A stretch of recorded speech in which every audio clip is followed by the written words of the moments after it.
उर्मिला शर्मा जी। श्री श्री हरिवंश महाराज जी हमेशा सुना है कि कर्म करने से भाग्य प्रबल होता है, लेकिन इसके विपरीत ये भी सुना है कि जो भाग्य में है वही मिलेगा। कर्म और भाग्य में क्या प्रबल है? तुम्हारा नया कर्म कितनी जोर का है ये बात समझनी है। जैसे प्रारब्ध आ रहा है 100 ग्राम का, और आपका भजन रूपी कर्म बना राधा राधा राधा राधा, और ये हो गया 1 किलो, तो 100 ग्राम के ऊपर 900 ग्राम दब गया, उसका काम खत्म हो।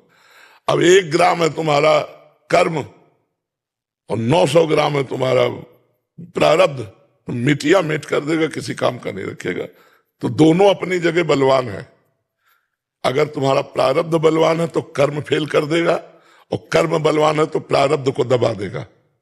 अब ये तुम्हारे ऊपर है कि तुम्हारा कर्म कितना जोर का और प्रारब्ध कितना जोर का है। नवीन सत्कर्म भी बहुत जोर का काम करता है, बहुत जोर का काम करता है।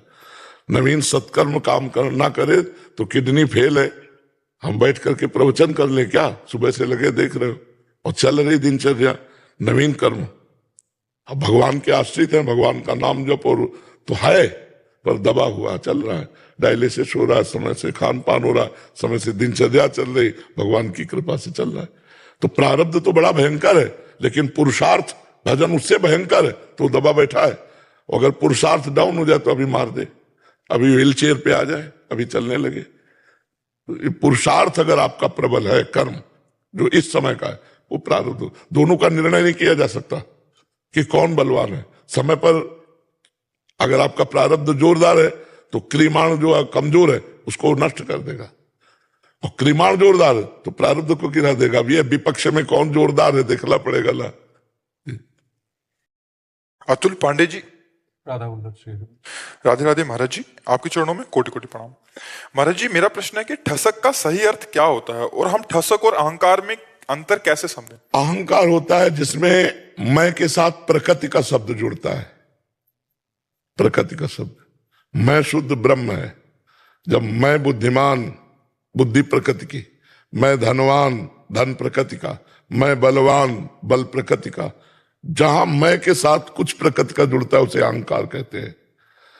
और जब मैं तत्व को जान लोगे वह परमात्मा, और परमात्मा के साथ जब संबंध जुड़ता है तो उसे ठसक कहते हैं। जैसे हम श्यामा श्याम के दास, हम श्यामा श्याम की सहचरी, हम श्यामा, हमारे माई श्यामा जी को राज, ये ठसक है भागवतिक, इसे अहंकार नहीं कहते। गुरुदेव प्रभु, तो जब बाहर बात किसी से करें या किसी संगत में रहें या आचार विचार व्यवहार में, वहां पे कैसे, जैसे हम अपने आप को ठसक और फिर अहंक जैसे लगता है? नहीं, वो तो अंदर का विषय, सबको थोड़ी बताना है, वो तो अपनी ठसक में रहना है। कोई भी बात आई तो हमारी श्यामा जो है ना, हमारी लाडली जो है, और बाहर व्यवहार वैसे ही करना है। सबसे थोड़ी कह दे हमारे श्यामा जी को राज, पागल है क्या आदमी, ये हमारे श्यामा जी को राज, तो पागल नहीं समझ में, वो अंदर की बात है, अंदर रखना श्यामा जी को राज। समझ रहे आप? बाहरी व्यवहार साधारणतया वैसा ही होता है। आप देखो व्यवहार में तो वैसे ही होगा, साधारणतया हो, लेकिन ठसक है। अगर छेड़ दो तो अभी ठसक आपको समझ में आ जाएगी, ठसक किसे कहते हैं। और गुरुदेव प्रभु, जब सामर्थ्य उतनी ना रहे, कोई बहुत बड़ा वो बोले ऐसे है, जब सामर्थ्य नहीं रहे, तो हम जिसकी ठसक में, उससे बड़ा कोई नहीं, सब भुनगा है ना। हम जहाँ जिस ठसक में ना, हाथी सवार भुनगा नजर आवे, समझो। पहले सात्विक वृत्ति से, दैन्यता से, ऐसे अगर इष्ट के प्रति बात आ गई तो ब्रह्मा भी कुछ नहीं है। फिर उसके तो चाहे जितने बड़े बड़े रुपया से हुए होगे, जनता से हुए होगे, लेकिन हम प्रभु से हैं। ये सब मायाकृत है, हम प्रभु के, तो तुम्हें बड़ा थोड़ी मानेंगे। हाँ, वो ठसक फिर, जैसे प्रहलाद जी अभी 5 वर्ष के बालक है, साष्टांग दंडवत करके हिरण्यकश्यप को पिताश्री कह के बात करते हैं, लेकिन जब उन्होंने भगवान की निंदा की तो दैत्यराज कह के बात किया, और क्या बिगाड़ लिया? सब कुछ किया। प्रहलाद जी के साथ कुछ बिगड़ा क्या? वही ठसक प्रहलाद जी की बनी। तो उसे ठसक कहते हैं जो भगवान को लेकर के आम लीन हो जाता है। मेरे जैसे गोस्वामी जी कहते, असाभिमान जाई जन भोरे, मैं सेवक रघुपति पति मोरे। ये अभिमान बना रहे कि सिया राम जी हमारे स्वामी, मैं उनका सेवक, ये आंतरिक बात है जी। सलोनी जी गुरुग्राम से। राधे राधे गुरुदेव महाराज जी आपके चरणों में कोटि कोटि प्रणाम। महाराज जी मेरा प्रश्न है कि आप कहते हैं कि भक्ति को गुप्त रखना चाहिए, भजन में बाधा पड़ जाती है। गुरुदेव मैं अब यहाँ एक विषय पहले पूरा समझ लोगे ना। अजवाइन जैसा बट वृक्ष का बीज होता है। बट वृक्ष समझती ना, बहुत बड़ा बट वृक्ष नहीं जानती? बरगद का पेड़, बरगद का पेड़ बहुत बड़ा होता है और उसका बीज जिससे वो पेड़ होता है वो अजवाइन, अजवाइन समझते हैं? अजवाइन जैसा छोटा सा होता है दाना। जब वो अंकुरित होता है तो 2 पल्लव ऐसे निकलते हैं। अगर उसको सुरक्षित ना रखा जाए, बाढ़ ना दी जाए, तो उसको कोई भी जीव नष्ट कर सकता है। फिर इसके बाद 4 पल्लव हुए, फिर 8 हुए, फिर अब अगर ये बकरी आ गई तो डंठल तक चबा जाएगी।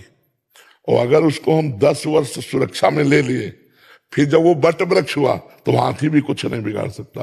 तो भक्ति को तब तक गुप्त रखना चाहिए जब तक दृढ़ स्थिति ना आ जाए, और जब दृढ़ स्थिति आ गए तो बिस्तरे सब जग विमल कीरत साधु संगति ना टरे। अब कोई बिगाड़ नहीं सकता। लेकिन छोटी अभी भक्ति अंकुरित हुई तो कुसंग रूपी पशु से नष्ट कर देगा, इसलिए छुपा के रखे। अब प्रश्न करो।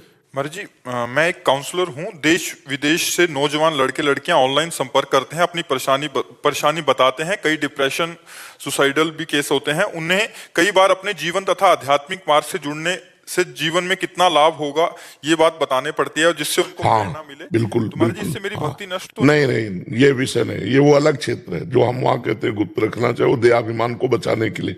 यहाँ बिल्कुल अनुभव बोलना चाहिए। जैसे हम बार बार बोल देते हैं, देखो ना हमारी किडनी खराब है, हम देखो गरज रहे कि नहीं, तुम्हारी तो किडनी ठीक है यार, तुम उठो, उत्साह संपन्न बनो। ये क्यों? ये हम अपने अहंकार की पुष्टता के लिए, अपनी भक्ति की दिव्यता के लिए नहीं, तुम्हें एक आत्मबल देने के लिए कि जिसकी दोनों किडनी फेल है वो भी अपनी दिनचर्या कर रहा है, वो भी दहाड़ रहा है। तो किसी भी स्थिति में तुम दहाड़ सकते हो। तुम परमात्मा से जुड़ो, अध्यात्म से जुड़ो, ये तो अवश्य बताना चाहिए, क्योंकि आपका विषय ही है। वो आपकी बात ही सुनकर डिप्रेशन रहित होगा। दवाई तो एक निमित्त है, आपका प्रोत्साहन उसमें विशेष कार्य करेगा। भगवान नाम सुनाना कि देखो मुझे राधा नाम से, कृष्ण नाम से, राम नाम से बड़ा लाभ मिला है। अगर आप उचित समझे तो आप भी 500 बार राम राम बोले, कृष्ण कृष्ण बोले, राधा राधा बोले, एक दवाई मान के कीजिए। इससे आपकी भक्ति बढ़ेगी और उसका जीवन मंगलमय हो जाएगा।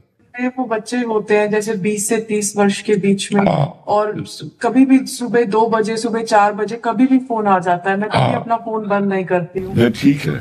जैसे होते हैं इस अवस्था में कि हम नहीं अब जीना चाहते अब। हाँ, फिर उनको करके, और क्योंकि मैं भी अकेले रहती हूँ, शरीर के पिताजी नहीं है, तो मैं उनको बताती हूँ कि अकेले रहने से आप कमजोर नहीं हो। आप अगर भगवान का सहारा लोगे तो आप अकेले भी रह सकते हो और पूरे खुश रह सकते हो। बिल्कुल बिल्कुल बिल्कुल। और गलत संगति से अच्छा है कि अकेले रहो और भजन करो, तो एक बल मिलता है। नहीं, आप खूब खुल करके सब बातें कीजिए और अपनी भक्ति की और भी अनुभव संतों के उनको दीजिए, जिससे उनके हृदय में सकारात्मक भाव आने लगे।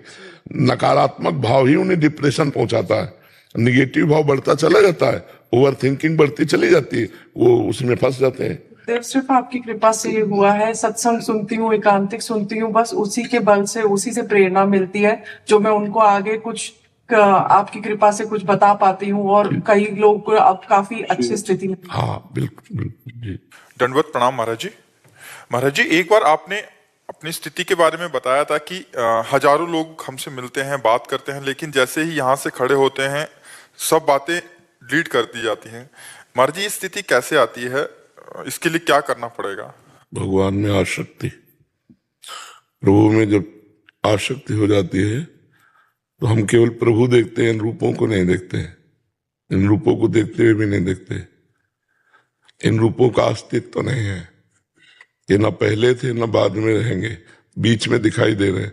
जो पहले था वही बाद में भी रहेगा, वही मध्य में भी है, वो सच्चिदानंद है, उसी को देखते हैं।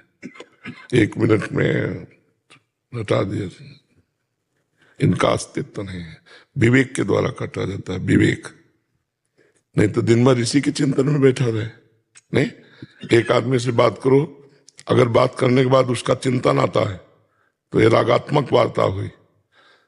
अगर उसका चिंतन नहीं आता, भगवान का चिंतन आता है, तो आप व्यवहार मात्र में केवल रहे, आप स्वरूपता परमार्थ में ही है।